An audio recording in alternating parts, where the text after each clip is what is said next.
everyone, and welcome to Creative Live. I'm Chase Jarvis, the founder of Creative Live, and your host for today's live class with a legend in the world of entrepreneurship and writing incredible New York Times best-selling books. If you're new to Creative Live, this is where the world's top experts share their vision and teach classes with the goal of helping you live your dreams in career, in hobby, and in life. Today's broadcast is live for most of you watching, which is great because that's going to allow you to interact with our esteemed teacher today from wherever you are in the world. We're broadcasting at creativelive.com/TV. We're broadcasting on LinkedIn Live, Facebook Live, YouTube, and that's good news because I can see your comments and questions for our guests. So feel free to light up the comment section, and when it's appropriate, if the question is a good one, I'm going to forward that to our guest. Today's class has 3 parts. Part 1, we're going to get an overview from our expert. He's got world-class guests he'll be sharing as well, household names. Then we're going to go into discussion about his new book, Powershift, which is why you're all here. And finally, you're going to be able to ask those questions that I mentioned. I will float those up to the top, share them with our esteemed expert. And speaking of experts, it's time for me to introduce the person that you are here to see. Daymond John is the founder and CEO of FUBU. He's an investor. He's a New York Times best-selling author, a motivational speaker, and he's known, probably best known as the People's Shark on the hit ABC series Shark Tank. We're here today to spend some time with the master, learn some key elements from his new book, Powershift, which I have right here. I'm going to share that with you today. Please give a warm Creative Live virtual clapping welcome from wherever you are in the world for the one and only Mr. Daymond John in the house. Daymond, welcome and take it away. Thank you so much, Chase. Can you guys hear me? You sound great. All right. So thank you so much for the warm welcome, and thank you for sharing, your platform with me, and welcome to all the people that support me as well on my platform. I am excited about working with Creative Live, and if you didn't know Creative Live, after this, you are going to absolutely be addicted to it, and more importantly, you're going to be empowered. So thank you all for having me, and welcome to the Powershift Global Book Tour. And where are we going to start off? I'm just going to start off really telling you about why I created this book, and I want to get right to it. I know every single one of you are extremely busy today trying to figure out what you're doing in life, and I created this book because I've written various amount of books over the course of the last couple of years. Actually, this is my 5th book, but my 3rd in 5 years. And being somebody that is dyslexic, it's extremely challenging to write the books. But I felt that in my previous books, I told people how to make money without having money. I told people how to rise and grind and use their 24 hours better than anybody else in the world. But people still came up to me in the streets or speaking or when I was consulting and saying, "You gave me all those tools, but yet I need somebody to help me, or I need somebody took away all my power, or somebody won't give me power at my job or my family." And I realized that people couldn't go ahead and move forward in life with any of the other tools I gave them unless they believed in themselves and they had the power, and they realized that nobody's going to ever give you power. The closest you're going to come to that is maybe someone will find out that you and them can work together, and maybe you and them can work together, and you guys can become more powerful together. And so there's 4 parts to the book. And this is really relevant today because everybody today is really searching for how they can now shift. They are either employed and they're scared they're going to lose their job. They're an employer and they're scared they're going to lose their business. They are doing really well with their businesses right now, and they're hoping that it's not just a Halo or Oprah moment. And how are they going to maximize this? Some people are coming out of school and they're saying, wait a minute, the whole world has changed. I went to school for a degree for this, and now the entire world has changed. But it all starts in 4 different processes on what you have to do. Number 1, you have to know your why. The part of negotiation that's the most important part of negotiation is your why. Why are you doing this? What do you expect the outcome to be? How are you going to travel down that road to get the things that you want out of there? What are the tools you need to equip yourself with to get those results? The second part is building influence. And on Shark Tank, I believe that we've spoiled a lot of people. People believe now, because of Shark Tank, that within 8 minutes you can walk in the room and say, "Hello, sharks," and after that, you are rich 8 minutes later because of the harsh negotiation you just had going back and forth with myself, Kevin O'Leary, Barbara, and Mark, and things of that nature. But it's not like that. Almost the first time that you ever meet anybody or negotiate with anybody, nothing comes out of it. It's really the first date. And what they do is they go back to the influence you have built, whether with them or whether with others, or whether here on this little device called social media. So number one, that is the first thing that you have to do is build influence. Then you negotiate, and you negotiate for what's in it for the person you're negotiating for. And the final one is, how do you value and nurture the relationships to get 10 more deals done out of that, or at least have them tell 10 more other people that you are the person that they need to have in their life and they need to work with. So I wanted people to be able to take control of their lives and really, really be able to create true change and tapping into your ability to build influence, negotiate for the things you need and want, and nurture your relationships to take you where you want to go. How did I do this?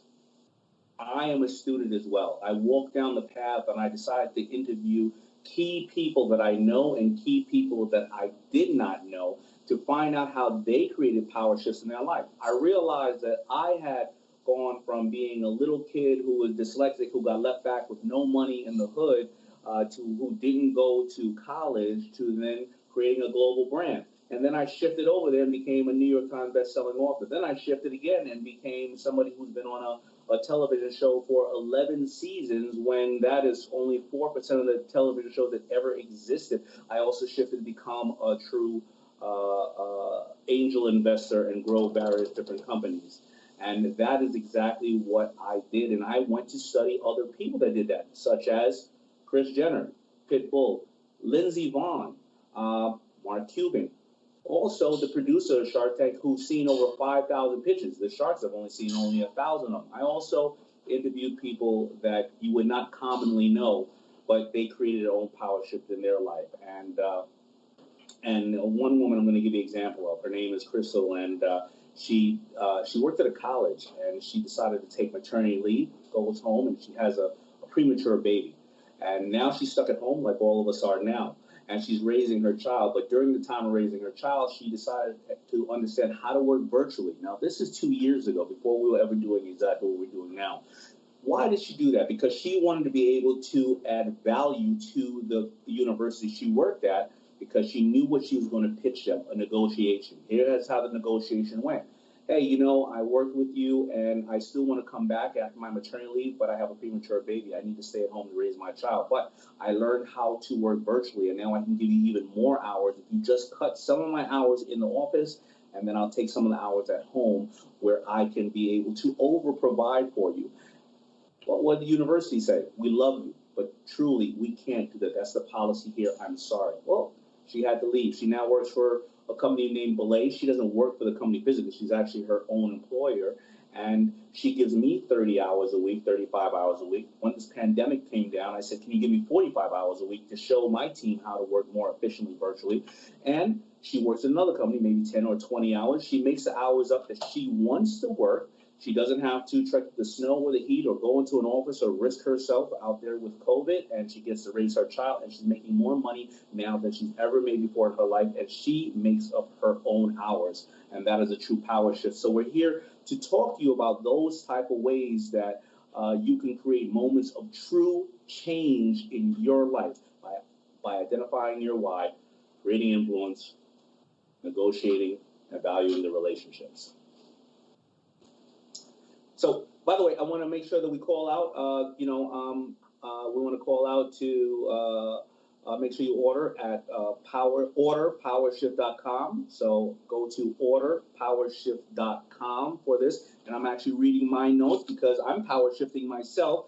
I'm not as fancy as Chase, who has all these great producers and these smart people that are younger than him. I'm the only producer in the room, so I'm operating the lights, the mics, and the script right here. And it's going to be pretty hard being dyslexic and reading it to you at the same time while trying to motivate you, but that's a power shift. And guess what's going to happen? After this, for the next 10 years of my life, whenever I'm in the studio and I don't like the way the lights look or everything else, I'm going to know how to tell people what to do. I'm going to now save time on getting things done because I had to sit here at home and learn it myself. Now, I want you to go and order powershift.com, and we have a special promo deal. If you order 5 copies today, you will get a spot at one of my virtual roundtables with me And you'll also be entered in for a chance to win a one-on-one call with me personally. I like that, Chase. You all of the wisdom in the book. I'm holding the copy here. It's dog-eared like crazy. I want to say thank you for writing it. Just a quick recap, and I know you've got some special guests that you want to introduce. I don't want to steal from the conversation that we're going to have after we hear from our guests, but I was especially inspired by the relationships part of the book. And I'm wondering if you can go just a little bit deeper there. What, people are people. That was I think a title of one of the chapters. What do you mean by that? Because in a time like we're experiencing right now, we have to find different ways of connecting, different ways of forging and maintaining relationships. I was wondering if you could talk about that through the lens of what we're experiencing right now. Yeah, so when you really look at it, a lot of people think about the number of negotiations and things like that, and they don't realize we're all human and we want to deal with people, first of all, we like that we relate to, people that understand, and people who we think generally care about us. And we're at a moment right now where I know that a lot of people are facing uncertainty, but the other person on the other side of the table, whether it is your boss somewhere or whether it's your potential investor, they have uncertainty too. We're at a weird time that has never happened in our generation. So even if you think somebody on the other side of the table is a gazillionaire right now, you don't know if that person has underlying issues and or they just lost somebody to this amazingly devastating situation we're in. And showing compassion and caring about that person is one of the main ways that you power shift. People too often think they can go into a room and have a negotiation and just leave because you said what you want. But the day that you start acting like you care, so there's a couple of ways you do that. When you walk into a room or when you're in a virtual and you ask people how they're doing, and then also if you just get to know them, find a level of connection. Oh, well, you live in Seattle. I used to go fishing out there. My family was out there, or things of that nature. Also, find what they need to complete deals or get to the next step. Often you'll go into a situation and somebody say, well, I can't do that. And you take it personally as a no. This person doesn't value me. This person doesn't want to do something. But did you ever ask the person, how can I make that easier for you? What do I need to do to make it more interesting for you? I'll give you an example. We're going to interview somebody really amazing today that I really do respect. His name is Cuban. You may have heard of him. Obviously the billionaire who owns the Dallas Mavs and sits next to me on Shark Tank. And he's also my Uber driver. Now, I got to tell you something about Mark. Mark does not get on the phone for anyone. My staff was calling him because I wanted to respect our line of communication, and a lot of people are trying to get to him to be part of the book. And they said, well, we can't get a hold of him. And some people took it a little personal. And I said, you can't get a hold of him on the phone, but he's answering your texts because Mark doesn't get on the phone. Ask him, can you do the interview over text or over email? The interview was done within 6 hours of having that conversation because Mark communicates a certain way. Chase knows that I'm dyslexic, argument's sake, and my staff and everybody who is my friends on here, if you send me long documents, being dyslexic, I'll look at long documents and I will answer all the little snippets of things I can get an answer, and I'll get tired thinking about looking at the long document. I may not get to it for a week, or I may not understand it well enough. But if you understand that I digest information this way and you understand how I like to work, you're going to get things done much quicker with me because you're going to say, how can I help you with that situation? Do you want me to get on the phone and run through it with you? So people are people. And so whether you're caring about them personally and then you are talking to them and finding that moment of reality with them that you guys and girls can both share, or you're understanding how they digest information or the problem that they're having, these are ways that you create true power, because powership doesn't mean just for you. If you have a staff, you have to give them power. I love to employ people that are smarter than me.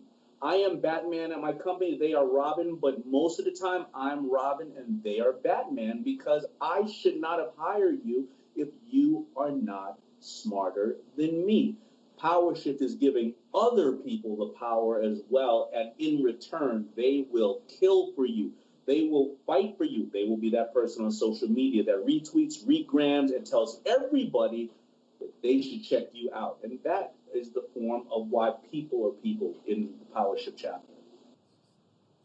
It's no secret when you really distill it and boil it down, but I think it's so many people get lost in the fact that they think it's about their the company attributes, and they think it's about the bottom line, and they think it's about so many things that they see on a show like Shark Tank or that they picture in their mind. But at the core, so much of this is relationship based, and that's what I took out of the book. I mean, even what you just shared, I'm going early on in, I think it's page 5 in the book here. We're talking about without the ability to shift power from other people to myself and from myself to other people. That's a give and take relationship. And a lot of people that I've come across in business misunderstand that. And what I learned from you is there's this relationship building process. The reason you know how Mark likes to receive information, or the reason that I know not to send you a long text, I'm like one sentence bullet point, is because there's an actual relationship there, and it's not transactional. Anything else you want to say about that before we? I know you've got some esteemed guests waiting in the wings here, but I wanted to hear one last piece from you on how to forge those relationships, especially in a time like we're experiencing right now. What are you doing? Yeah, so a little bit I want to add to that is I like to tell people, your resume is great, and so if you come to my office for looking for an opportunity, a job, or you walk in front of me at Shark Tank, and I'm considering investing in you. Going back to the people thing, the reality is your resume just walks you in the door. After that is, do I like you? Period. Can I relate to you? Can I sit next to you for 8 hours a day, 5 days a week for the next 5 years of my life?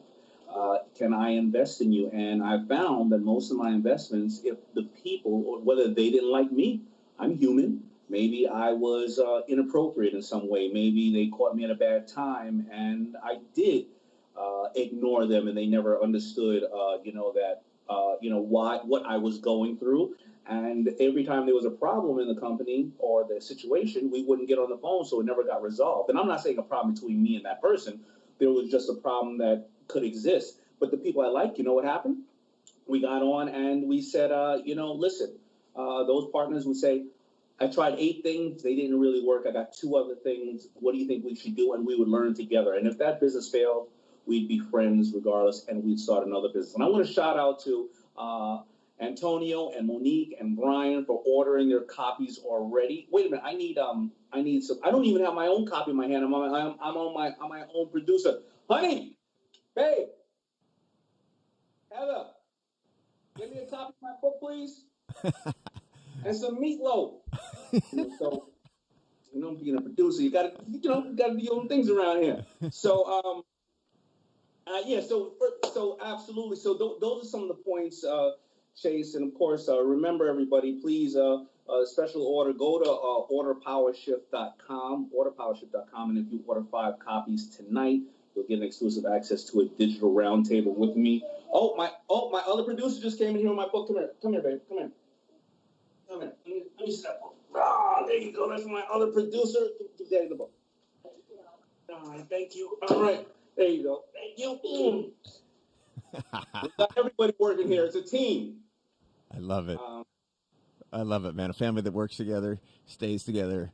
My hope is, again, I want to just call out orderpowershift.com, and we are broadcasting live to all sorts of different platforms right now, creativelive.com/TV.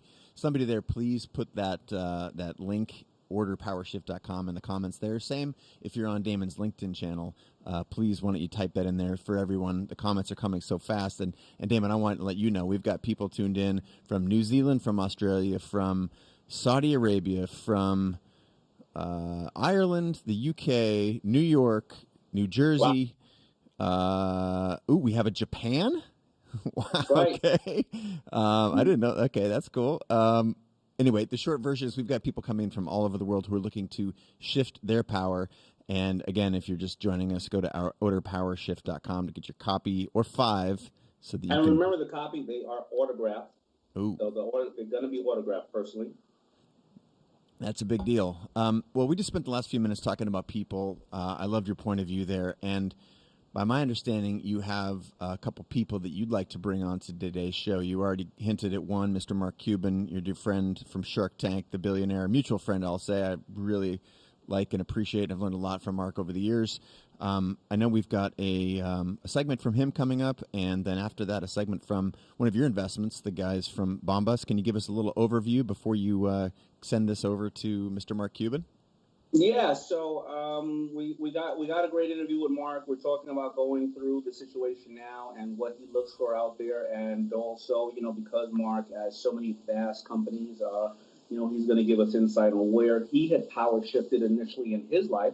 And again, just like my interviews in the book, I still learn more about people every single time that I talk to him, and he has given me a vast amount of insight on certain things that he did in his life at the earlier stages. And actually, as he reflects as well, I mean, one of the questions, I'm going to wait for you to listen to the answer, but one of the questions I asked him was, when you had your biggest deal, and that could have been 20 years ago, whenever he had the big $1 billion sale, when you reflect back now, knowing even more, do you think that you should have went into that deal, and what the tools you have now, could you have gotten more? And you're going to find an extremely, extremely valuable answer that I was actually shocked at.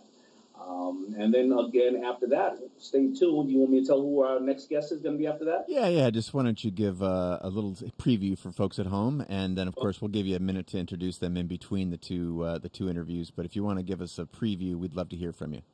Yeah. So my following guest after that is going to be the number one invested product in Shark Tank history. That it means like no other product has ever done this amount of sales, but more importantly, helped that amount of people with every sale. Now, the number one product to ever come on Shark Tank was something called Ring. Don't confuse it, because they did not get an investment, but they ended up doing extremely well. And yeah, Jamie is absolutely amazing. But this is the number one invested Shark Tank product, and I was the one who did the investment. And I'm going to be very honest. I went in and did this investment only because I like the guys. I never thought it would ever do well. And what can you learn from this? Sometimes the buyer, the boss, the husband, the other person on the other side of the table doesn't know what they want until you present it to them. Because if they knew what they wanted, then there would be no reason for you, right? And these guys, they make socks, Bombas socks. And why and how can you be inspired by that? Because they didn't put a new valve on a heart. It's not a new air brake for a plane. It is socks, and they have made a massive amount of change and money. And the second most the second best product in Shark Tank history is a sponge. So everybody home right now who's overthinking what you need to do, you probably have right now, your fingertips are right around you, something that you love, that you feel could be improved. And the Bombas guys are going to show you how to do that. Awesome. So we're going to cut first to Mark Cuban, then we'll come back for a little break so you can reintroduce the Bombas folks. And for those of you just joining us, I'm sitting here. I'm Chase Jarvis, the founder of Creative Live. Have the good opportunity to host my dear friend, the legendary entrepreneur and author of his new book, Powershift, Mr. Daymond John in the house. I know we've got you coming in from all over the world. Again, people coming. I just got all 50 states shouted out in about 45 seconds while we were there, while you were talking, Daymond. Literally all corners of the globe. And I want to remind you that we're hearing from, Mr. Daymond John right now. We're going to have a couple of interviews. Then there's going to be a Q&A where Daymond and I are going to, there's a question or a conversation where Daymond and I are going to talk through some of the key aspects of the book. And then the last 15 or 20 minutes of this show is going to be reserved for your questions. So right now there's all kinds of comments coming in here telling us where you're at. Start thinking about a question that if you have, wherever you are, sitting at home, in your bathrobe, what question, if you had some time with Mr. Daymond John, what would you ask him? Because that's coming up right after these two videos and a short conversation between Daymond and I. So if you're okay with it, Daymond, maybe we send it off to your conversation with Mr. Mark Cuban. Anything to add before we go? Oh, no. This one, I'm excited. I'm like, I'm gonna watch it time and time again myself. I keep learning. Let's go. All right, let's take it away. You always say you're the luckiest guy in the world. And I don't want people to get spoiled by thinking you were the luckiest guy in the world because luck just came out of nowhere. And when you were creating all these type of positionings of yourself and brands, to be able to, now that even this is new information, that's why I love walking down these interviews, learning that you had these various different amount of exits, and let's say leading up to the $6 billion exit, did you know that you were putting these things in play to create an exit or create this thing bigger? Was there a method to your madness? No, man. It was just like my first company, Micro Solutions, I'd gotten fired. And I was, sleeping on the floor, 6 guys in a 3-bedroom apartment, literally mustard and ketchup sandwiches. So I had no choice. So there was no method to the madness at all. It was like, I remember talking to one of my guys. He's like, well, you can go on unemployment. I'm like, nah, I can't. I got to start a business. And that's what I did. And it just started going, man. I remember going to just talking to as many people as I could and networking, and finally found this one company who offered to put up $500 so that I could buy this piece of software for $250. And I told them if it didn't work, I'd walk your dog, I'd wash your car, I'd sweep your floors, whatever to make it up to you. But I made it work. And then from there, I just took referrals from them and kept on going. And it turned into a $30 million revenue business that I sold to H&R Block CompuServe for $6 million 7 years later. And then from there, it was like, okay, I got my little nest egg. And because I knew technology, I started trading stocks. And I just killed it. I mean, I was making millions back in the early 90s. And one of my brokers said, you know what, you should do a hedge fund, because I was making 80, 90, 100% a year. And I was like, okay. So we started this hedge fund, and within a year, I sold it. And then from there, I was just like, okay, let's go. And all I did was have fun. But then we started AudioNet in 1995 when the internet was just getting going. And we were pretty much the first to put audio or any media on the internet. And I remember then I knew that had a chance to be big. But it wasn't like I was planning for an exit. This was before even the internet stock market was going nuts. It was more like, okay, in my first company, Micro Solutions, we made money every single month because my expenses were so low, and then the second one we made money. And then this one, I was trying to do it the same way. But then the internet stock market took off, and then it got to the point where it wasn't so much thinking about exits. It was more thinking about, okay, how big can we make this thing? Because we think we can be the new type of cable TV. And, but when Yahoo came along and made us an offer we couldn't refuse, we grabbed it. So there wasn't some big master plan. Right, but you know what? and maybe you're too close to it, because I have rarely been able to exit from any of my companies. A lot of people think I sold Fubu. When I didn't, I sold a very portion of it to I sold the territories of China. I didn't know that. Philippines, right? But to have 2 and 3 exits, and we get people on the show all the time or in person, yeah, I'm going to get this company, then I'm going to sell it. And I don't see often a lot of exits. Is this the exits because they were more tech exits? One was a hedge fund. But is it that the exits were easier because that's how tech is really the kind of business where you are absorbing as many as you can to have so many more tentacles or tools? Or is it that, you just set it up well enough to be able to present it to somebody well enough? Because sometimes on the show, you ask the question, how are your records being kept? How is this and that? Because people come with a bucket of stuff. Yeah. Right? So is there advice that you can give people on prepping themselves accordingly? I didn't plan for exits in any of them. What really made it work for me was the industries I was in, I was usually the first. Like when I started the first one, after I got fired, I started saying, okay, I'm going to figure out how to connect these PCs together. And that was back in the day when people didn't connect into local area networks, something that seems normal now, right? So we were doing what's called systems integration, but we were the first, and we were one of the largest in the country to do it for our niche. And so that's why someone was interested in buying us. When I did the hedge fund, again, it was like I knew technology stocks, and we were doing so well that someone was actually able to buy my track record, and that's why they bought us. And then the third one with AudioNet, we were the first to do streaming, Right. And so we saw streaming as the future of media. And when Yahoo wanted to get into that, we were Pandora, Spotify, YouTube, all rolled into one. And so, Right. the exits came because we were the first to do something, one of the biggest, if not the biggest, to do it, and bigger companies who wanted that skill set acquired us. Now, for other folks, getting acquired isn't just about scale, but it's about having an edge. It's about having something that differentiates you.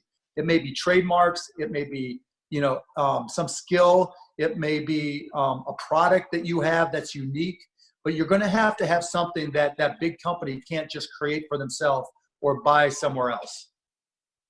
Now, looking back 20 years ago, if you can go back in time now with all the more life and negotiation experiences that you've had now, if you were back in that room with Yahoo, with all the things you know now, do you think it would have been a different outcome, good, bad, or indifferent?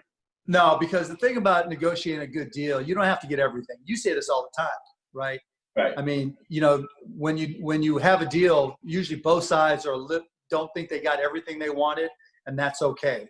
And that's the way it was. Neither one of us got everything we wanted, but I wasn't going to get greedy, because once you try to get everything out of a deal, that's when deals fall apart. Before I knew you, I knew of you, of course, and you were and are a pop culture kind of guy. People know Mark Cuban, with the billionaire, but they also knew of or heard of you throwing chairs on the court and being. And I don't even know if you ever did that, but the story got bigger and bigger and bigger. You threw a chair, then you threw a person, and then you threw, story. And I know that earlier on in your career, you're very passionate about your team, and you're right down there, and you show that you're willing to do whatever needs to be done. But earlier in your career as a NBA owner, you got a bad rap as far as I'm concerned, but knowing you now. But I think I talked to you about that, and you said, well, you came in there as an owner and you said, I can do what I want. It's my team. And then you learned that you were more of, kids looking up to you and things like that. But tell me that story, because it shows people how your reputation, your influence can go on negatively, positively, but also you got to work on it and adjust to it, Sure. When you understand the responsibility at hand. So when I bought the team, everybody's like, you got to act like all the other owners. And I was like, why would I do that? I mean, the way I've run companies has worked for me. I've started 2 companies prior to that, 3 companies, and I've built them. They've all been successful, and I sold them all. So why wouldn't I use the same skill set to run the Mavericks? And that's what I did, and it rubbed a lot of people the wrong way. Particularly a lot of people, not just other owners, but, in the sports world, there's a lot of close connections between ownership, management, and media. And so the media would just crush me all the time. So that was one part of it. And I just didn't care on that part. But to your point, like, for whatever reason, like, me, DJ, I'm mellow, right? You don't see me get all fired up, and you don't see me yelling and screaming. I don't get mad at anybody. But you put me in the middle of a game, for whatever reason, I'm screaming and yelling. That's the one place where I let it all out, and where I get really passionate and emotional. And I guess that's my release. But at the beginning, I would curse at the refs, and then I would find out there'd be kids all around me, and then it got me upset that I was cursing, just firing away. And these kids, I would have these parents walk up to me, you can't curse, and I'm like, damn it. But you learn, right?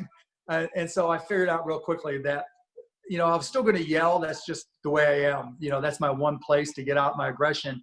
But I stopped cursing. There'd be times when I'm about to yell something I shouldn't. And now I catch myself. And probably, I've owned the team now for 20 years. For probably the last 17 years, I've been good at that. But, like you said, some stories get blown out of proportion, and everybody's got a story to tell. And it doesn't matter if it's true or not. Well, what I took from that when you had that conversation with me is that you did say that kids are looking up to you, and, you're representing the city and the town. Yeah, and exactly right. You have a bigger obligation that you are glad to take on. And, that has built you to be even a better pop culture figure. Yeah, and, to your point, I learned quickly, sometimes the hard way, that, sports is so bigger than I ever imagined. And, kids do look up to you. Kids do look up to the players. And no one's perfect, and fans don't expect you to be perfect. But, when you have a chance to be nice, when you have a chance to do the right thing, when you have a chance to be supportive, when you have the chance to do something in the community, when you have a chance to help people in the hospitals or the frontline workers now, a sports team is a great way to do it. And I had to recognize that if I was going to fit into that and people wanted me to help them, right? If I was going to be a jerk, people wouldn't want me to help them, that I would have to adjust and recognize that, there were kids always watching, and how I carried myself, particularly not just during the game, but particularly outside of the games, that was very important because I had to be able to connect and relate if I was going to help people. Yeah, is there any other power shift you're making today? I know that you've been getting extremely fit, so that's a power shift, taking care of your health way before this, pandemic came around. But what other power shift you're making today, if any? Yeah, I'm trying to help in the community. One of my friends said to me, none of us can be heroes unless we're all heroes. This only works unless we all protect each other. And so I'm trying to just be out there and help the first responders, help healthcare workers, help people in the community, help local businesses, just because, this is a struggle for everybody, and we're really blessed in our ability to help people. And so that's really been my focus, helping small businesses and help people who need help. Amazing words of wisdom from Mr. Mark Cuban and yourself, Daymond John. If you're just joining, I'm Chase Jarvis, founder and CEO of Creative Live. I have the good fortune of hosting a show today with the one and only Mr. Daymond John, my partner here on the split screen. And just a reminder, if you are interested in asking questions of Mr. John, we can do that in any of the comments where you're watching this right now. I will take some of those questions and share them with the world audience here, and most importantly with Mr. Daymond John. We got people coming from like literally every corner of the globe. I'm seeing South Africa, Canada, Mexico. I got 4 or 5 different people in Asia. I got Scandinavia. It's a very impressive audience you've got there, Mr. Daymond John. I don't know. I think it's you, but regardless, I think that we're all on the same page, right? No matter where you are in the globe, we're all going through the same thing, and we're gonna find ways to solve the problem. These are problem solvers, and I want to make sure that I shout out Brian and Colin and Samantha and Michelle and all the others who will be sitting with me at my round table. Thank you so much for ordering the books, and thank you for going to order Powershift.com. And if you don't know and you just did tune in, you'll get your autographed copy. And if you get the autographed copy, but if you order 5 copies tonight, you're going to get exclusive access to a digital roundtable with me, and one will be entered for a one-on-one call with yours truly, so we can talk about how we're going to make a big power shift in our lives. Awesome. So we got the overview from you. We had a good chance to hear from you and Mr. Cuban. Love some of those stories. And I understand you've got another guest you want to introduce. You hinted at it earlier. It's the guys from Bomba Socks. Give us a little bit of an intro there, and then we can cut away to a conversation with those cats. Yeah, Dave and Randy, they found that there was a need out there in the market that not that they were trying to fulfill and make any money, but they saw that homeless people really had in the homeless shelters, they had a big demand for socks because obviously, besides other issues, homeless had a big problem with their feet and having clean socks and clean feet, and they would catch other infections and things of that nature. And they did the Power Broke, first of all. I don't go through it in that interview, but the Power Broke, what did they do? They looked at all the emails that they ever received, all the email addresses that they ever received, and they sent out a simple email saying, hey, I'm thinking about starting this company where I will, every time somebody buys a pair of socks, I will give a pair away to those who are less fortunate. Do you think this is a good idea? And when there's a big saying, if you ask for advice, you get money. You ask for money, you get advice. Half those people on those emails answered back, hey, I don't even know you like that. Leave me alone. And half those people said, absolutely. Where can I start and how can I start supporting you? So anyway, that's the first part of their story. They go on to Shark Tank and they understand and they really do their homework on how to pitch their deal. And then I'm going to let them take it away now with the rest of the interview, where you will find some really great nuggets on how you can apply these things to your life that they do and create that power shift. Here we go. Throughout the entire process, we had a lot of humility about the fact that we're like, I don't know, I don't think we're going to end up on the show. Like, let's just keep running our business as normal. But once things started to, once there was some momentum around, getting, working with the producers and feeling like there was a bigger chance that we were going to end up on the show, we did what I think, most people should do, right? We did our homework. We were fans of Shark Tank from season 1. We'd seen every single episode. But we went back and we watched the episodes of the people that we thought performed the best and the worst, and then the ones that performed the worst. And, we tried to identify what were the common questions that were being asked, right? And we ended up with the spreadsheet of 300 questions, and we wrote out 300 answers. And we said, okay, if this shark asks, we kind of role played every scenario possible, because we knew that we couldn't control getting a deal, but the one thing we knew we could control, not looking like idiots on television. And so that was the bar that we could not go below. And so we prepared. We did our homework and our research, and we came into the tank really prepared. One thing I think people maybe don't realize, the benefit of going through that process, even if you don't end up on air, and even if you don't get filmed, and they tell us 30,000 companies apply, 170 get filmed, and 100 make it on air for the season, and you realize the math is really stacked against you. But the process of going through what Dave said we went through, asking the hard questions, surfaced things that we needed to answer about our business that we hadn't been addressing. And just the fact that we were potentially going on TV in front of you and in front of the other sharks made us sharpen our pencils a little bit and think about some of the questions that were going to impact our business in the long term that we hadn't been addressing, that we needed to address. And I think it's sort of an accelerated course for your business that's sort of self-taught. Just the idea that it's real and that you might be going on Shark Tank very much helped our business. You guys were so laser focused, and I loved it. I love that about you, because I think a power shift also is to be laser focused. A lot of people want to be everything to everybody. They want to move so fast, but every single time that I've seen you guys, you guys were your noses to the grind. You were so busy trying to just make the best of what you could do. And, especially you got to have that designer blood in you to say, well, I want to make a million different types and this and that, or a million different, I want to move to coats afterwards, or to hats. And I know that you slowly have now moved into t-shirts and things of that nature, because it was obviously heavily requested from you.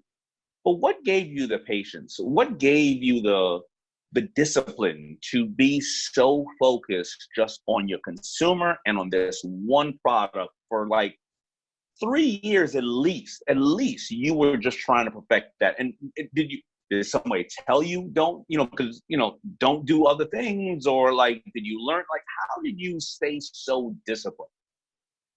Yeah, it's interesting. I think you hit on a point. The idea of seeing something and taking it down and focusing. There's a power shift in that idea of right, for us, taking the idea of when we find out that donations are an afterthought, and then it makes us realize what's going on in the actual marketplace for the product. And then learning that and feeling that idea and knowing that we had a huge opportunity and that we needed to get ahead in our category, that really made us focus. And then we also, even though we were very focused, we strayed a couple times and we tried some things. And whenever we lost our focus, we quickly realized that we were doing a disservice to the thing that we started and to the mission of the company. Having that mission of wanting to help out and wanting to donate millions of pairs of socks is extremely motivating and extremely focusing. Because anytime we would try and see some shiny object off on the side that seemed interesting and related to our business, if we couldn't figure out a way for that to impact our mission, we couldn't really justify doing it. So having that in the background of our minds at all times really kept us focused. And also seeing businesses that we had participated in the past who had not stayed focused, who had lost their way by trying to do too much too soon, or to be too much to too different many people. We've all seen that, right? You see a million businesses that try things, and then you don't want that from them because you're used to this from them. And you have to be able to evolve and change as a business, but you have to do it at the right pace. You have to do it at the right speed. And I always say to people, listen, if you're not sick of saying the message and the lines and the ideas that make Bombas Bombas, then you're not saying it enough, because nobody else is hearing it as much as we are. So you really just have to pound it into people's minds, pound it into people's brains. That's what success looks like. It's grinding it out day after day. Yeah, and I think the two other things is that we also looked at the brands that we admired the most. And I think the one commonality that we saw with all of them is that they all started with one product, right? They all started with one thing that they became really well known for and earned the right to go into other products. And, Totally. again, we looked at, these brands that were, the Nikes and the Lululemons and the Apples and the Under Armours of the world, are all brands that were built over decades, right? And I think a lot of entrepreneurs, they're like, oh, I want to build a brand overnight, right? I want to go out and raise a ton of money and, just pour money at it. And look, you see a lot of those companies that took that strategy are all, hurting, right? Because, at a certain point that steam runs out and, you've built a big brand, but you haven't built it on the fundamentals of a good business. And to your point before, the idea of staying focused, if you want to get good at anything, right? If you spread yourself too thin and try to do too many things at once, it's like whether it's a sport or a musical instrument or any hobby, if you do that thing every day and you keep practicing, you get really, really, it's the idea of the 10,000 hours, right? To become an expert. We knew that if we stayed really focused on socks and the messaging around the homeless community, that, we'd have a much better chance of survival because our customers would be able to go out there and tell that same story rather than, oh, I don't know, they do hats, and then I think they do gloves. I don't really know what but I know they do something with somebody. It's Right. like not a compelling story. Whereas we know our customers, over the years, we've always been amazed that when we meet our customers, they recite kind of our founding story back to us as if we were saying it ourselves. And that I think is a good mark of, staying focused. What should people do today right now who are either saying, I'm out of a job, or I'm working someplace on somebody else's dream, or you know what, even if I do have my job, I still want to start something because I want to be part of a solution.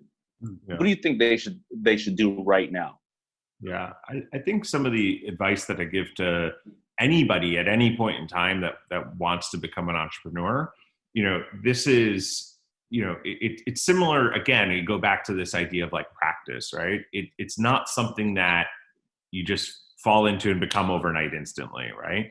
It's a muscle that you have to train, or at least, in our experience, again, in the 6 years that we were working together, I think we probably had come up with 50 or 60 different ideas. And the idea is that you've got to start training your mind to look at the world through a lens of problem solving, right? You go around and you go through your daily tasks, right? And constantly, and whenever you find frustration in anything, you got to ask yourself, is there a way that this can be done better?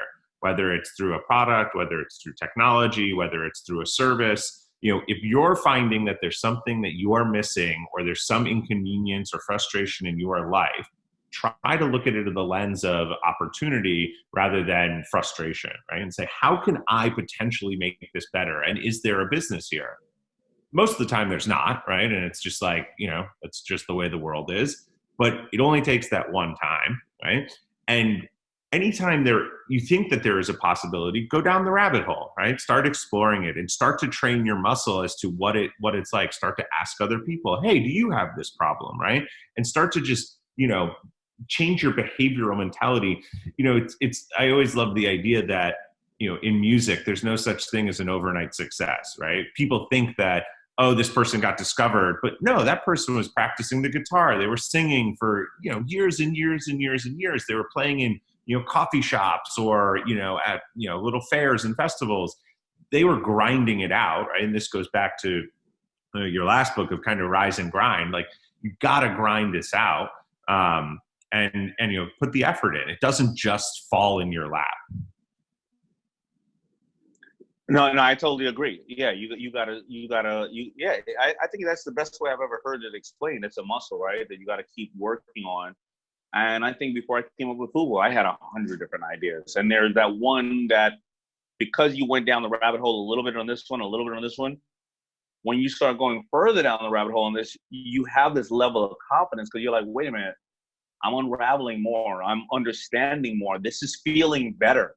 because you took those other journeys, right? Amazing. So good to hear from David and Randy and their lessons in work and life, and especially how to position and pitch their product on Shark Tank. I know you love those guys. You can tell he has a relationship, and it does tie indirectly back into the book.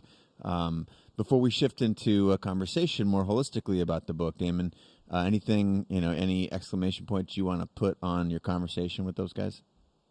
Yeah, I just wanted to, I hope people picked up how prepared they were to pitch.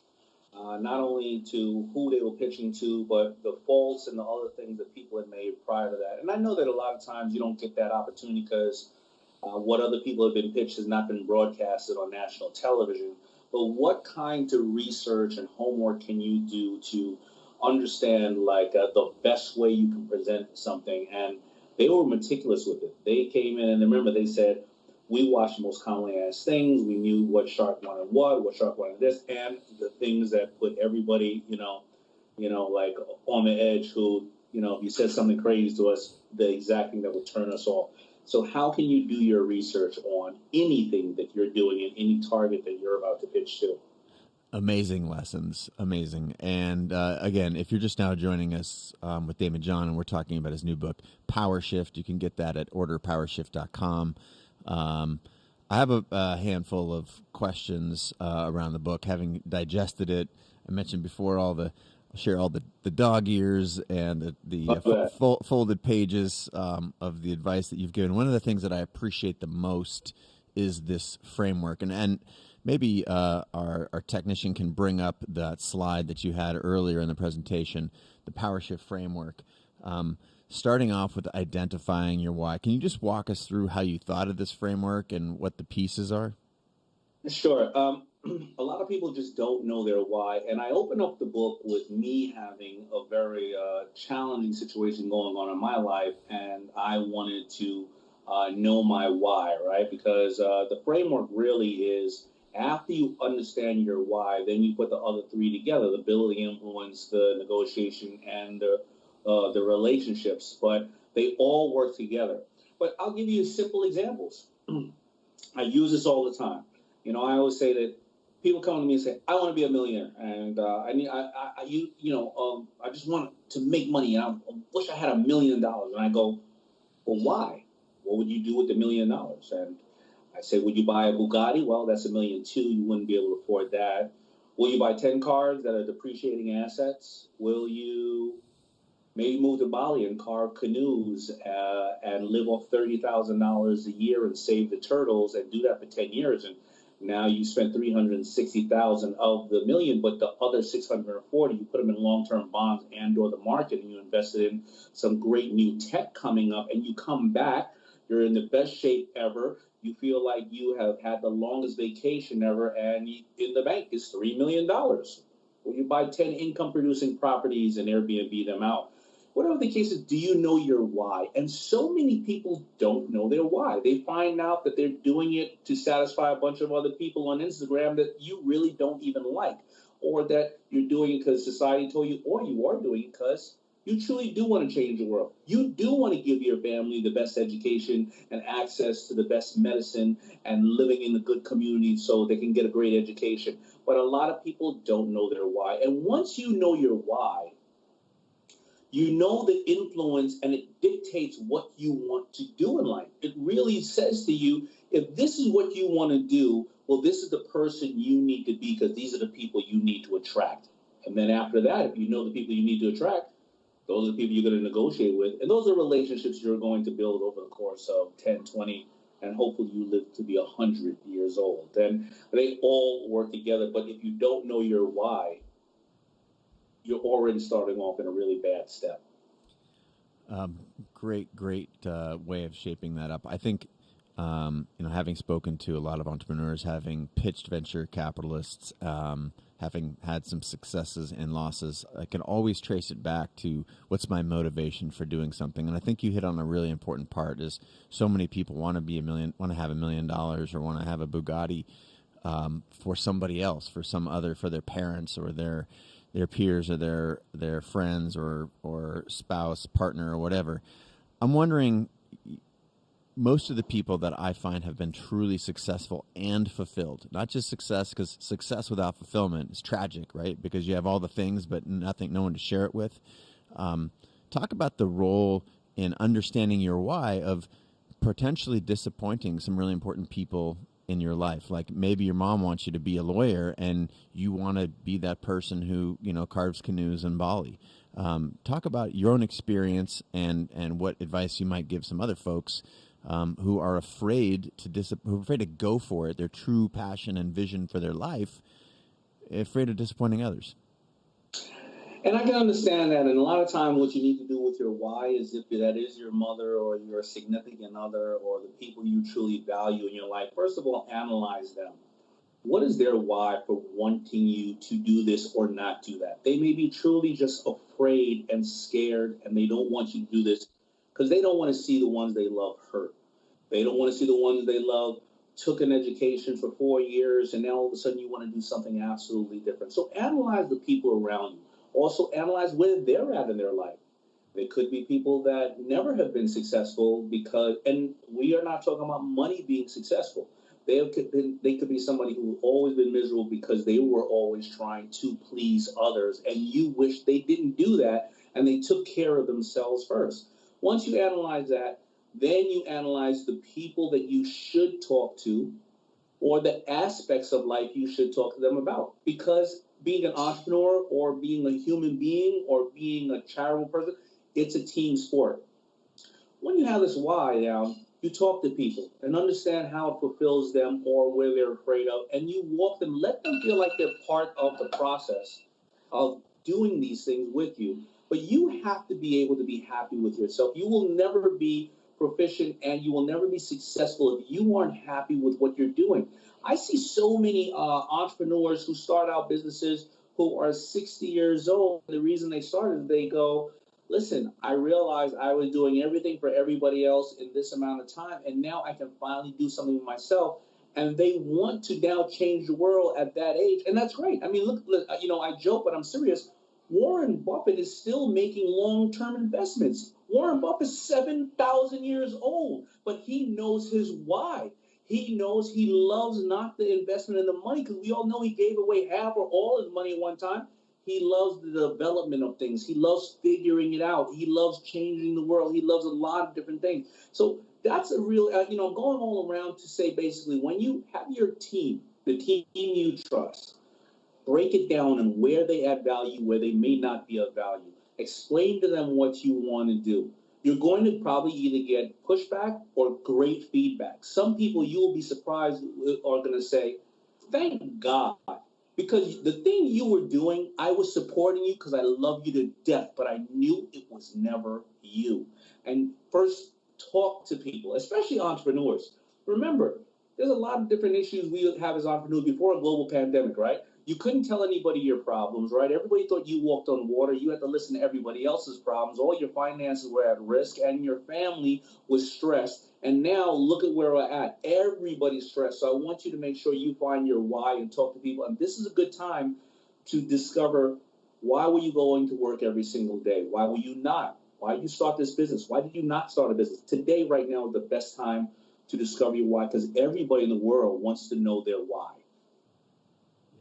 So often we need a little bit of space in order to discover that, because we're so trapped in the day-to-day, the hamster wheel that we're all on, trying to make ends meet and show up for ourselves and our family and our friends. And it's my hope, we can both, we're humans, have this capacity, to, it's okay to grieve for the losses and the struggles that the world's going through right now. As you said a number of times, we're all in this together. We can both acknowledge that pain and look for the silver lining and look for some positives. And to me, this time is so valuable if you use it wisely, if you have the opportunity to use it wisely, because there's so much noise in all of our culture. Is there anything that you are coaching the people that, subscribe to Daymond on Demand, or any advice that you're giving for how people can make specific use of the time we have now, the down or the quiet time during the pandemic? Yeah, absolutely. I'm first of all, if you're thinking about your staff and people around you, tap into them, ask them what's going on, if they have any ideas and things of that nature. But write down your priorities. Write down, and I like to go and do a method that Barbara Corcoran taught me. She writes down the things she wants to do in priorities, A priorities, B priorities, because she knows that she wants to do 1,000 things, right? So, but let the B stand, a little bit lower than the A and get to the A's. And then she also writes down on this list of things that she hates. She digs into the why. Why do I hate it? Is it because of the person attached to it? Did I make a wrong decision? Is it something that I find difficult? Can I outsource it? Can I get rid of that person causing the problem? Can I bring new people in? And it's not always about money and resources. It could be personal relationships. And then she goes to her list of A's that she wants to do, and she knocks those down as much as she can. If she gets to the B's, she gets to the B's, but she says half the time, the B's kind of just fall away because she realized they were not as important as the A's. So now you start to prioritize the things you do. Now, start to look at your Rolodex and your contacts. What does your Rolodex and contacts mean? The people you already have relationships with. Listen, 2 months ago, half the people you want to talk to on trains, planes, and automobiles, and they couldn't listen to things you were doing. They may have been too busy and they were on their own projects. You know where all of them are right now. They're home, arguing with their significant other with a remote control in their hand, looking on what to do to get the hell out of this situation. Also, you can talk to them. A lot of times they wouldn't do Zoom meetings and all these other forms. Now people are doing it because they're getting used to doing it. If you want to start up right now, you don't need an office anymore. Think about how much you just saved on needing an office and various other things. You can start your startup right now or your current company. You can reduce so many things to then concentrate on what you do best. So remember, PowershiftYourLife.com has a free workbook resource for identifying your why. That is, go to PowershiftYourLife.com, and it has a free workbook resource for identifying your why. And in the book PowerShift, I have a bunch of other links that will give you these type of books to identify your why, to understand negotiations and other things. But yes, that's what I tell people right now, Chase. I tell people, listen, we're all in it together. And of course, we're all looking for ways to succeed. And let's look at the good. The good is a lot of things have been cut. And what is the bad? There are some gray areas out there, but that's what true entrepreneurs do. We figure these things out. And that's why in the book PowerShift, I show you 12 subjects who went from this industry to this industry to this industry and just figured things out. Just like Chase. If you know, he figured things out. He went from one industry that was very, very fulfilling for most of us, and he said, I was fulfilled, and it's time to move on. And that's what people do. They power shift. It's true. I kept seeing that in reading the book and feeling like that's basically, I didn't know your formula for it, but I was sort of following my own intuition, and just so happens that, the roadmap that you laid out in this book, when I look backwards, that's exactly what I did. It was awkward and not linear and not pretty for those around me, but I ended up at a place that I really loved it. And had I read your book, it probably could have saved me a couple of years and certainly a lot of money. But so you know what? I don't think so. I think we got to go through that same way, but I think that people are going to analyze it. I'm going to give you one quick story, Chase. I just reflected on this the other day about this story, and I put it on social media, I think. But when I was a kid growing up in hip hop, I didn't have any money, but the hip hop break dances and stuff, like we used to have to tailor our clothes, like I talked to you about with my sneakers, right? Mm-hmm. So I used to want to buy a pair of jeans, and the jeans I didn't want them to have, because you wanted to crease the jeans. I didn't want them to have by the end of the year 17 different creases, because you never get them just right, and when you iron them, right? So I asked my mother to show me how to sew just a straight line, which would put a permanent crease in my pants, right? And a very thin crease in my pants, right? That was when I was 10 years old. When I was 20 years old, and I decided I wanted to buy a hip-hop hat that I saw out there. It was $20. I bought the hat. I brought it home. It was just a piece of fabric that was folded over. It was a straight line, and then there was a tie on the top. It looked like a ski cap without the ball. It had the tie on the top. I sold 80 of those hats that night. And the next day, Good Friday, 1989, 3 o'clock in the afternoon, I would stand out on a corner and I would sell those hats because of the straight line that I learned how to sew. I learned 10 years earlier. Today, and they would become FUBU, and I would sell $6 billion worth of clothing. And you would see me and know me today because of a couple of those actions I took. Today, right now, if you want a power shift, I know you're working just as hard as me and Chase are every single day. I mean, I think we're busier than ever now. But put in 1 hour a day or 1 hour a week or 2 hours or 4 hours a week on that goal that you want to accomplish. Please do not believe that when Chase and I say to do this, you're supposed to drop everything and just quit and move. You are supposed to slowly move into these areas that you want to go. You're supposed to take affordable steps. And some of you will say, I don't like what I'm doing. I thought that's what I want to do. And some of you will go, wow, I'm going from 2 hours to 4 hours, 4 hours to 8 hours. And you're learning how to sew that straight line. And that is a power shift. So eloquently put. And again, if you're just now tuning in, the book is a lifetime of learning in, 225 pages or something like that. So, books are always amazing ways to turn to get knowledge. And speaking of knowledge, I opened this segment after our hearing from Cuban and the Bombas guys with the framework that you created, the why, and then the 3 principles: influence, negotiation, and relationships. I had a thought about influence I wanted to hear from you on. And again, we're just about to go into the Q&A section. So again, we've got people from all over the world. If you have a question, I'm sorting through those right now. And the best ones I'm going to surface for Daymond here in about 5 minutes. So ask away. But in the meantime, this idea of influence and showing up and how you present, you talk about it on Shark Tank or how to show up on Shark Tank. But not everyone who's listening is going to be on Shark Tank. But what role does it play to present yourself the way you want to be seen, but also be authentic to who you are?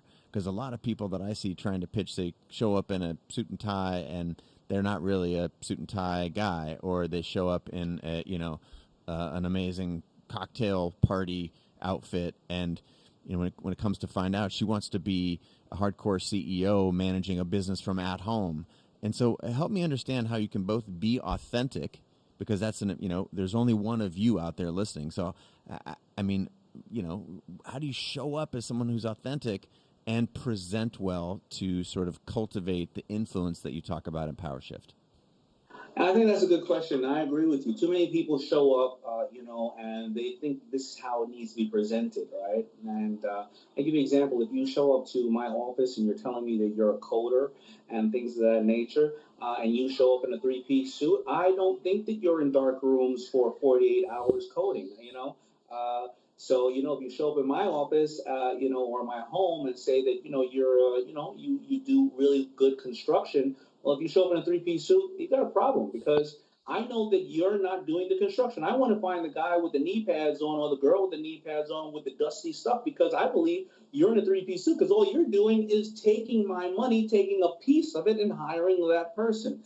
And so how do you build influence? Well, you're right, Chase. A lot of people are not going to be on Shark Tank. And somebody said to me one day, Daymond, what if I meet you in an elevator? Because the elevator pitch now is more important now than ever before, because like Seth Godin says, nobody's making any more attention these days, right? So whether your elevator pitch is online or whether it's passing by somebody with your mask on, of course, keep your mask on. But how do I influence you, Daymond John, if I walked into an elevator and you were there? I didn't know that I was going to meet you at all. So how can I create influence with you? Well, first of all, talk to me and tell me a little bit about your business and how you think you can add value to me. This is kind of a great pitch. Hey, Daymond, here's my technology. We just kind of started it up, but I want to get good opinions by people like you. So if you can give me somebody in your office, I'm going to give you the technology, and I'm going to find ways that I can add value to your system. And I'm not going to charge you anything at all. Just let me know who I can contact. If not, let me tell you the name of my company. It's so forth, so on, and have somebody look me up. And if not, no problem. But I'm sure I'll run down the road to you run into you down the road in the future. I wish you all the best, but I hope that I can add value to you and to your staff. And you leave. When you build influence? Not then. You showed me one thing, that you're not making your problems my problems, because I got my own damn problem. You're trying to solve my problems. But here's where you built influence, because I'm going to look you up, or I'm going to tell my staff to look you up right after I leave here. And I'm going to look up all the things you've been doing. I'm going to look up the company, but I'm going to look up, all the people around you. I'm going to look up all the things you're saying. Are you somebody saying negative things online? Are you somebody who's always a problem solver and posting great things? I want to look up the people around you. I was in an elevator and a woman did grab my attention. I did look her up. And unfortunately, every time I looked her up, she kept taking these pictures with this guy with a Confederate flag t-shirt on all her selfies. It was her husband. I don't have but so much time in my life. Maybe he just likes the art of the Confederate flag, but I think it's probably something else different. And I believe that she thinks like that as well. And she never knows why I never called her for that potential investment that I wanted to give her. That's where influence is built, in your past. And I want you to have a direct correlation with who you are and your influence.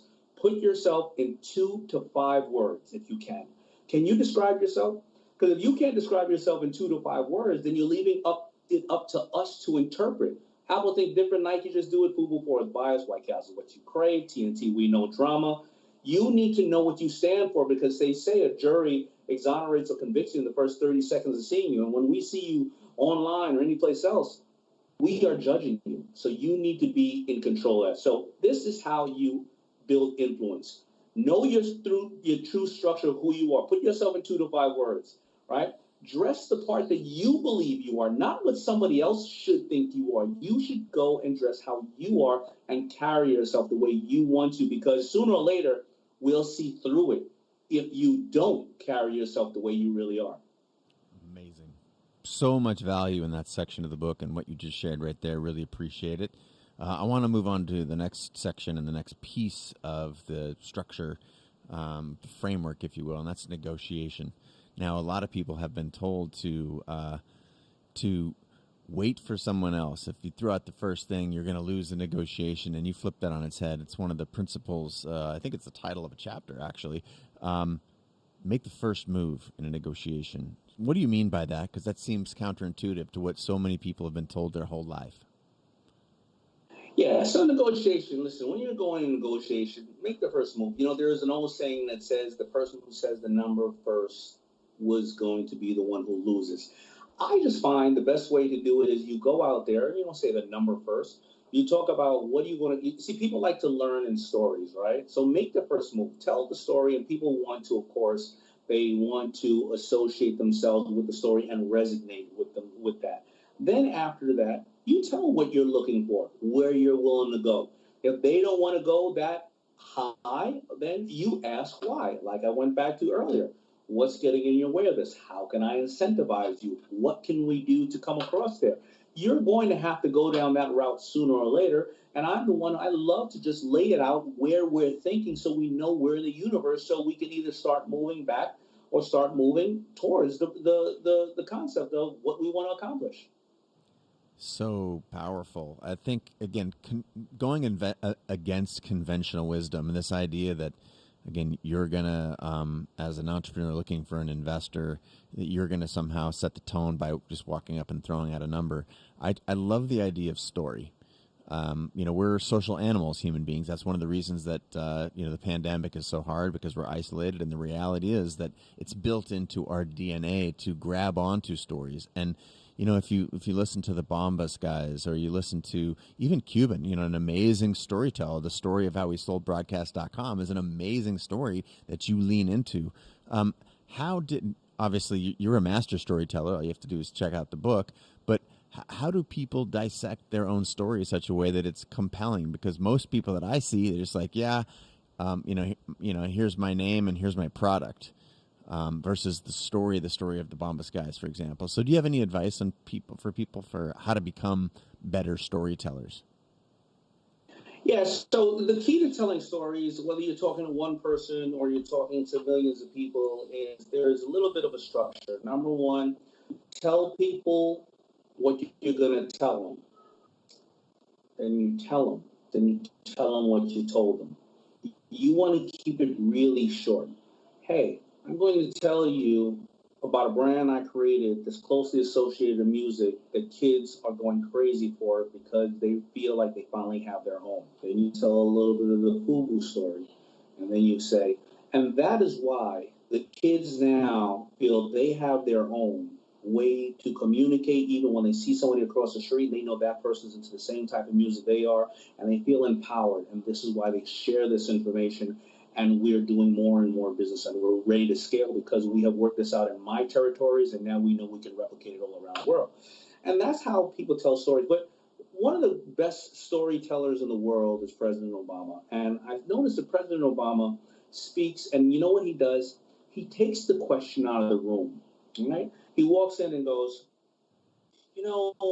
I've decided to do this. However, some people will say that it's wrong due to this, right? Take the question out of the room. You know your product. You know who you are.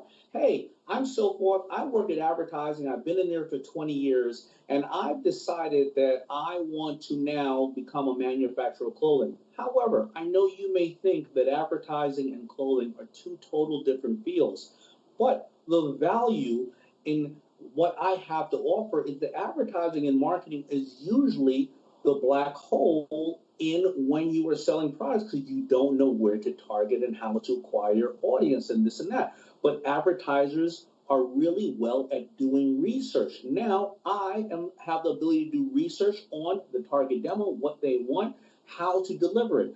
I have these manufacturers set up, and I'm ready to move forward with you because I think that you could be a great strategic partner, and I can add value to you because you happen to sell footwear. You know all the buyers, and you want to take up more real estate on different sites. So I have something that does not compete with you. It complements you. I'm going to make sure that we sell the product together, and I'm also going to help you with the advertising and marketing for your footwear, and it is a win-win situation for that person on the other side of the table.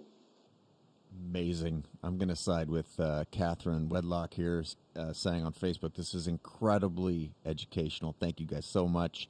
Marius says, thank you, Daymond. Thank you, Chase. You guys got me going years ago in your first conversation together, and I've survived and thrived since then. So people coming in saying, grateful for the advice that you're giving. And I want to ask one more question before we go to the worldwide audience who's tuned in from every corner of the planet right now. My last question is focused around the idea of relationships, this last cornerstone of the framework of Powershift.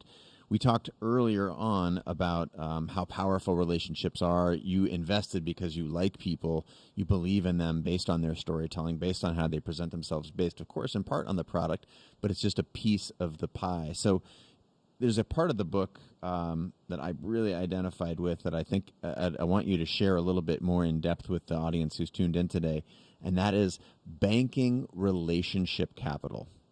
Talk to me about that. Relationship capital is extremely important. Relationship capital is somebody that you've already dealt with or you already know, or relationship capital could be used in new forms as well, because you could be a person who is a conduit for a lot of different people coming to you, and you could say, I just know somebody, let me pass it on, and you always want the best for the person. But after a deal is done, generally, you hope to do many deals with that person, but if not, what you should focus on is making sure that that relationship is nurtured so they go and tell 10 and 20 and 30 people out there about you, because isn't that why when some people raise capital, they have a board? Because it's a relationship. It is, listen, whether you know me or not, and you may think that I have the ability to do this, this person is over here in finance, this person in distribution, this person in marketing, whatever the case is, and they have great names, and they're ready to loan me their names. They're co-signing on me to say that I am somebody of value. So when your money or anything, your partnership is at risk, you know that I came with a board of trusted people that are going to allow me to give you better information and not make as many mistakes. And they're going to guide me because I don't want to be a burden to you. You should focus on making your relationship capital deeper, not wider. You don't want to always try to be everything to everybody. It's just like right now, you want to find out how you can collaborate with people. You know, if you're somebody who has a retail store, I love telling everybody about a guy that I was just consulting with a massive gym, and he said, I have all my members, they love me, they come in for me. Just like everybody here, every single person here, the people that they really deal with a lot, those people make you feel special. And he says, my members, though, they're going through tough times, and I can't open the gym. What do I do? So what did he do? He took all his machines and sent it over to his members' houses. He then took his iPhone and he's filming himself working out because the world is used to now, working out virtually because, of course, the big bike company, what was the bike company name? Peloton has gotten people used to that. But other relationships that he carved out, he knows retail stores are having a hard time. So he found 3 or 4 retail stores in the neighborhood he works that his gym is at. And he said, that sell workout clothes, he said, guys, can you offer my membership 30% off your clothes and you'll give me 5%? Of course, why? They get to move inventory that right now is sitting and getting stagnant. The members get 30% off and he makes 5%. He replicated that with a fresh juice company and a food delivery company. Those are all relationships with his members, relationship with his staff to do the Peloton type of thing, relationship with the new stores in the community. He dug in there and he did collaborative things, and now he's making more money than he ever did before. So it's about digging into your relationships, and I'm telling you right now, everybody's sitting at home waiting to see what they can do, and you may have some collaborative efforts, or you may have some things that you could dig into for them to either recommend somebody for you to work with you themselves, mentor you in a better way. It's all about relationships, and relationship capital is extremely important. You heard it here first, relationship capital. Well, it's time for the last 10 minutes of this. I need to get a number of questions asked because we've probably had about somewhere between 400 and 600 questions. And I think we're going to get somewhere between 4 and 10 of them answered, depending on how fast we can get through it, because I know that that's a really valuable part of the class here. So it's really a good place to start, I think, is right here with Lorenzo Wilson coming in from LinkedIn. How do you overcome the anxiety? Not the anxiety that we're all experiencing right now with the pandemic, but the anxiety around launching something new, because fear stops so many people. Lorenzo wants to know, how do you coach people to manage the anxiety of putting something new out in the world? Well, first of all, how are you going to put it out new in the world? Like, have you done all your homework on it? And putting something out new in the world doesn't often mean that you have to put out a physical product or a software. It could be putting out the idea. It could be putting out a video. People love to give opinions, and that's the best thing you can do. Open yourself up. Be vulnerable. People love people who are vulnerable because they often, even if you fail and you fall flat on your face, because I got to tell you, I closed FUBU down 3 times from 89 to 92. I closed it 3 times. But because I kept starting it back up, and I only lost $500, $1,000, and I opened it back up. Because I closed it 3 times, that's when I found my 3 other partners who said, you're not stopping. I love it, and I want to get behind you. So be vulnerable. Please, trust me, you will get a lot of people behind you. If you really look at some of the greatest selling products in the world, it wasn't always the superstars that sold the best product. People like to relate to people they think are a little quirky, a little vulnerable. George Foreman, the fat boxer, is selling grills because people related to him. Suzanne Summers, after she damn near lost everything, she's selling the thigh mats. Or Flavor Flav at one of the top reality shows in the world. And I'm using these things to hopefully make you laugh, but I'm giving you reality. People, you don't always have to be shiny and glossy and perfect.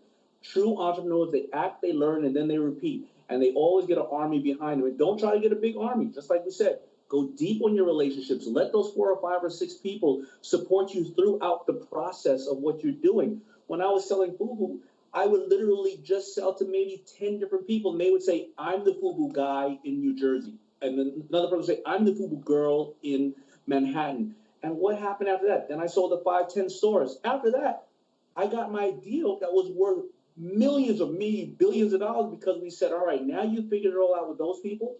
Now we can replicate that around the world in so many different ways. We can scale it. Amazing.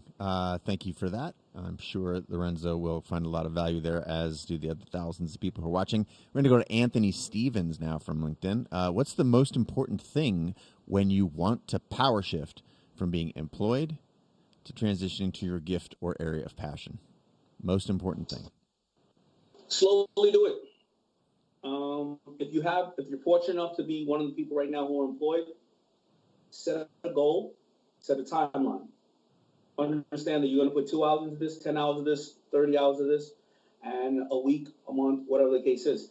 I worked at Red Lobster for 5 years while I created FUBU. I understood my why. My why was I need to keep the lights on. I don't want to sit here and be warm and fuzzy to you and tell you quit your day job and burn all bridges. Don't do that. I need to keep the lights on. So I would make $30,000 a year at Red Lobster. And I took my house and this was in 1991. I took my house and way before Airbnb was out, I rented out 3 rooms in my house for $40 a piece or $50 a piece a week. And I slept in the basement next to sewing machines in a sleeping bag. But my why was that I needed to fund this company and I didn't have enough money. So making $30,000 a year at Red Lobster, in 5 years, that equated to $150,000. I had medical. I was eating all the food in Red Lobster, so I didn't have to pay for any food. And the staff in Red Lobster, all the waiters and waitresses were coming to me on the flea markets on Fridays and Saturdays and Sundays, and they were working for free.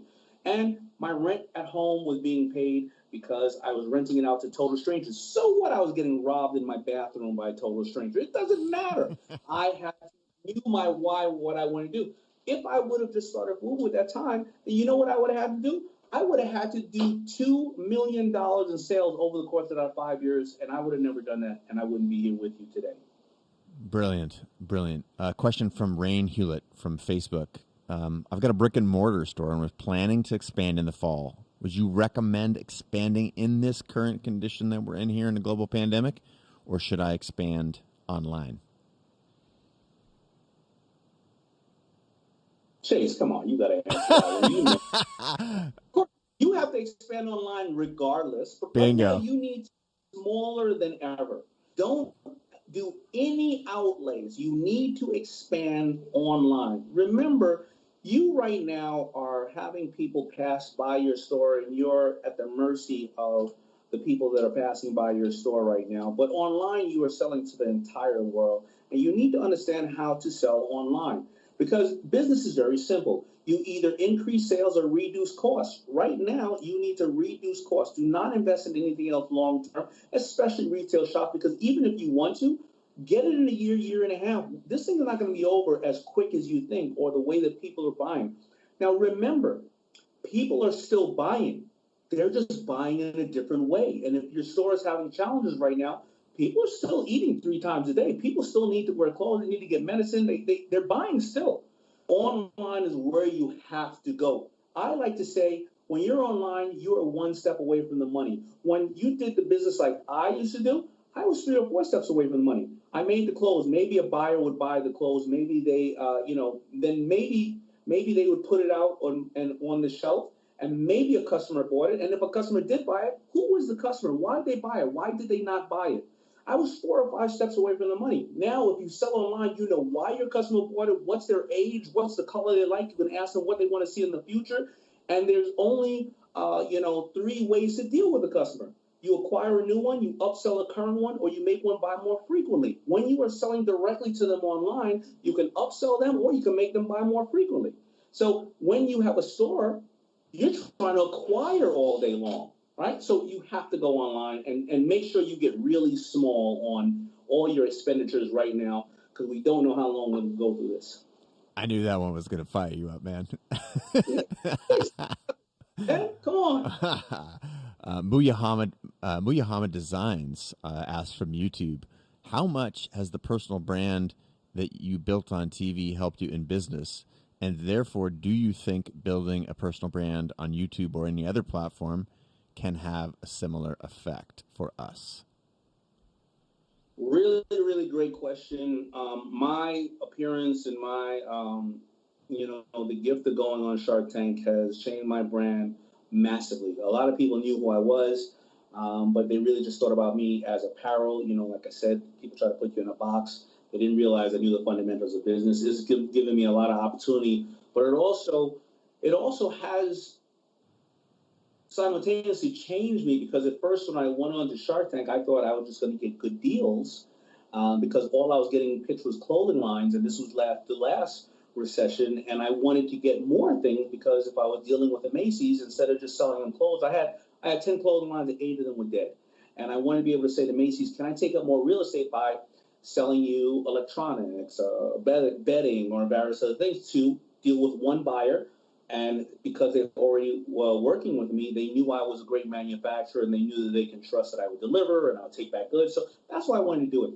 When I started to realize that that it was very empowering to people, to families, it was showing people that people walking up on that carpet and they had everything, had risked everything, and they were hard, everyday working people like the people watching us right now, and they took one action, and now they had their own companies. When I saw that they were learning, I realized that I had a bigger responsibility, and it started to define my why. Remember, I've been on the show over a decade, and we changed. They say we change every 7 years. Well, it didn't take me long to change. After 2 years in, I realized I was like,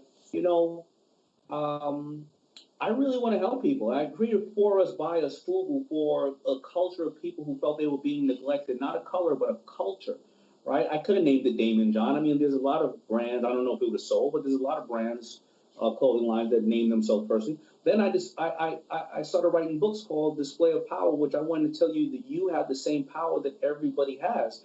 And then I started doing angel investing, and I started to realize I am somebody who cares about people. I do want to change the world a little bit. And if I happen to be a great example, the reason I'm a great example on the show is, unfortunately, I'm one of the only African Americans or people of color that you'll ever see on a national television show that has nothing to do with music or sports. And there are many, many more out there that are not publicly acknowledged. Chase and I know many of them. They're behind the scenes. But I like to say that if you can see that a young brown dyslexic boy from Queens can make it, then anybody can, right? And I started to realize that when people understand the power of entrepreneurship and tapping into their creativity and power shifting, when they stand on that carpet, no matter what color, gender, sexual preference they have, size, weight, religion, that carpet doesn't care. You can become who you want after that. And so I started to understand the value and the power of that, and it did change my public persona, as well as changed me mentally, and it changed my drive, and it changed my why. Incredible. Just a couple questions now. I know we're running a little bit long on time, but again, so many people want to hear from you. This is an amazing opportunity. Thank you all for tuning in here to Creative Live with Mr. Daymond John, talking about his new book, Powershift. Heike Pinnen wants to know, what do you do when someone says you can't?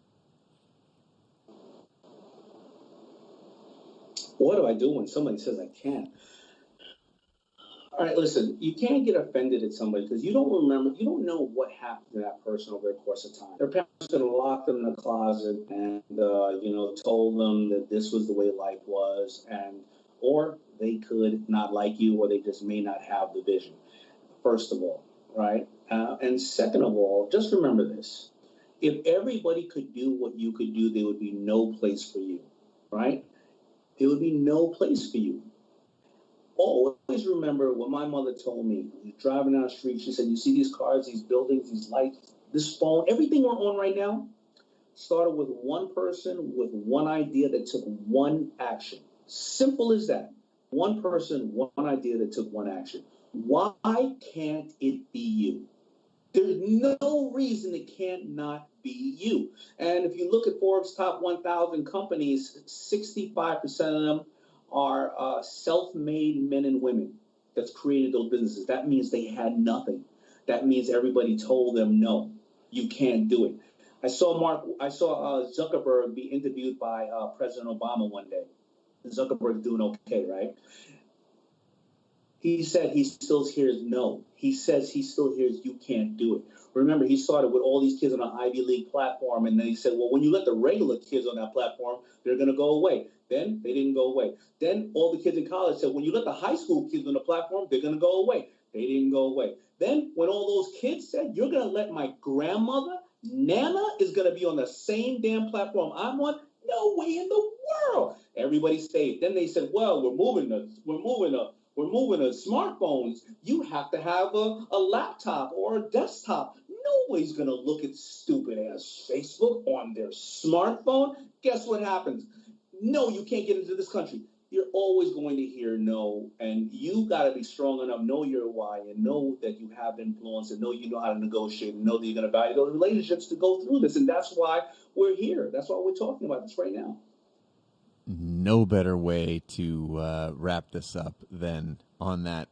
The passion, you could feel it from every corner of the globe. And as a reminder, we truly have a global audience tuning in, and the scrolling thank yous from all the different platforms here, Creative Live, LinkedIn, Facebook, YouTube, all giving you a huge shout out. I think it's important. I know you're doing a promotion right now on the site that you're. Where are we here? We are. Or Powershift.com. So here's the promotion, and I everybody. I think we got a slide for it too. We should pull that up so people can see a little bit about it. But keep talking, Daymond. We want to share what you have to say. Thank you, everybody, for tuning in from around the globe. It shows the importance, because a lot of times you could be any place else, but you're here with me and you're here with Chase, and it shows you're taking the initiative to want to educate yourself and make your life better. But you've got to take action right now on whatever you're doing. So please go to orderpowershift.com, and you will get your autographed copy, as well as our special offer. And this is the first time I'm doing it for this book. If you order 5 copies tonight, you're going to get exclusive access to a digital roundtable with me. You're going to get way more of these conversations where you can ask questions and you're not on with as many amazing people. But you're also going to be entered in a chance to win a one-on-one with me. But if you don't have the money, buy 5 and create a book club, right? Test your family with this, test your circle of friends. Do it together. It's kind of like that, losing weight together or working out together. Test it. People are going to go through this book, and they're going to find other little things that, oh, you know what? We should do that with our company. Why haven't we done that? It's kind of like a cipher, right? You got to use all your resources right now, and make sure that you order this book, and use your family and use your friends and use your Rolodex and your contacts to lift everybody up. But I really, really thank you for even taking the time to be with Chase and myself today. Well, thousands of people around the world applauding. Again, you heard it from the man himself. Pick up a copy of Powershift. We at Creative Live, we have the good fortune of working with about 1,000 people just like you, Daymond. But you always bring the heat, my man. The vision, the wisdom, the passion. We can feel it. And personally, I just want to say thanks so much. This book has helped me a lot. You can see all of the dog ears there. Thanks for being a huge inspiration. So many people, Catherine and Vincent and Thinking and Andy and Long and Ken and Sarah and Sally, all saying thank you from different countries around the world. Grateful for your broadcast and your time teaching this class today. Any final words? You've already directed people where to go to get the book. And maybe just a couple of coordinates of how to follow you online, where you prefer, where you're doing your most work, and any final comments? Yeah, sure. Listen, so thank you, of course, and you can follow me on all my platforms, from LinkedIn to Instagram to Twitter and TikTok. I'm not as heavy yet. I'm learning myself how to do TikTok, because just like I'm telling you, listen, you never know where things are going to go, and I'm starting to get my groove, and I like it. And the TikTok kid at 15 right now, that person is going to be a buyer and an absorber of things at 25. So, like I said, whether I'm learning to be a producer myself, or I'm learning to do more virtual things with Chase, who's been ahead of the game doing this for years, or I'm learning TikTok, I'm constantly educating myself. And you can, of course, find me at The Shark Daymond. My name is spelled Daymond Raymond, but with a D. And I just want everybody to really stay safe. And I hope that I know a lot of people going through challenging times. And all of us think we're all like in a fog. We wake up every morning and go, wait a minute, is this thing over? Was I dreaming? Or holy crap, what am I doing? Set your goals, put them in action, know your why, take immediate steps, talk to somebody if you need to talk to somebody. If you feel that you have stress, please talk to somebody. You're not going through this alone. Everybody can relate. So this is an opportune time to do all that and then move forward and create those power shifts in your life where you are making significant change step by step by step. But thank you all. Great advice. Again, thank you so much. I'm Chase Jarvis, founder of Creative Live. It's been an honor to be with you, my man Daymond. Always good to see your face. I'm looking forward to our next chat. Until then, everyone pick up a copy of Powershift, Daymond's new book. We need to get this message that he's captured so eloquently out into the world. I hope you have a great week. This class will always be here at creativelive.com. If you want to come check it out, you can. Just type in Daymond's name in the little search bar at creativelive.com. It will be here for you. And Daymond gave you all the instructions on how to follow along with him. Daymond, thanks so much, my man. From one side of the country to the other, we've had a global audience today. I appreciate you for everything you do, and congrats on the book, man. Huge success. Thank you so much. And I almost forgot, Chase, I do, because you were my last one. I do my live Instagram interviews Monday and Tuesday, both at 1 o'clock Eastern Standard Time. That was a good time. Me and Harley from Shopify. I always appreciate being on your shows, man. You do a fantastic job. And if you haven't yet, and you're listening, and you're new to this, and some amazing live broadcasts coming out of Daymond's camp right now. Shout out to you and your team. Appreciate it. Everyone have a great day. Signing off. We'll hope to see you again soon.